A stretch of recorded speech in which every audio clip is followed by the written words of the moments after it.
So now we're going to talk about pretend play. And one of my favorite things to do is to have a tea party, because that gives us lots of opportunities to model lots of different words, and we can kind of have fun with it as well. So sometimes I have an all superhero cast, so Spider-Man might be joined by any or all of his allies, and sometimes his enemies, so that's great fun. Sometimes we have a dinosaur tea party, sometimes we just have some dolls like Puppy and Peter here. It's really good to have some male and female characters as well, so we can practice. Let's give it to him, let's give it to her, she wants a biscuit. So if we're working on pronouns, that can be a way to do it. So usually when kids when their play develops and they're starting to use their imaginations more, pretend play is a fab way to do it. So the same goes for doctor sets. Shopping is a fabulous game to play, and sometimes we will just go with the child's lead and what they're interested in doing, and sometimes even just bringing out the items is already a good thing. Now, I'll be the keeper of things if I'm working on language skills and their specific goals I want. But generally in play, you might just have all the activities there ready and you talk about, oh, what you're going to do next.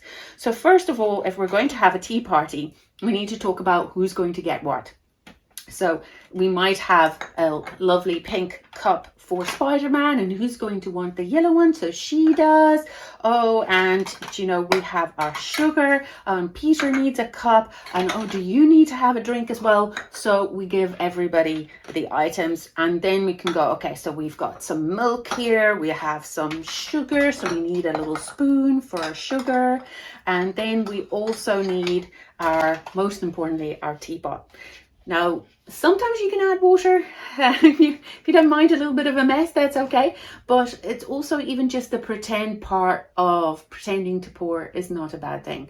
So we'll talk about, okay, who's going to do the pouring, who wants some tea first, who'd rather have some juice. So we can give them different choices. Then we go, oh, we'd like a snack. So we can maybe hand out some plates.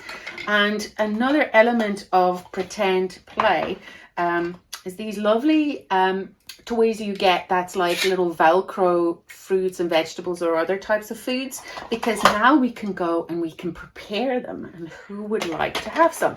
So we can even go, okay, who wants to do the cutting? Do you want the green knife or do you want the gray one? And then we might go, okay, we're going to cut. We cut the banana. Who would like some banana? Ooh, Spider-Man loves some banana. Poppy wants some banana. Great. Who would like to have a biscuit? So there's lots and lots of opportunities for language. Oh, you'd like some more milk into your tea? Great. Are you all finished? So there's lots of different activities we can use here on pretend play. But these little ones are great because cutting food and so on with a little knife, most kids just absolutely love having the action of that activity.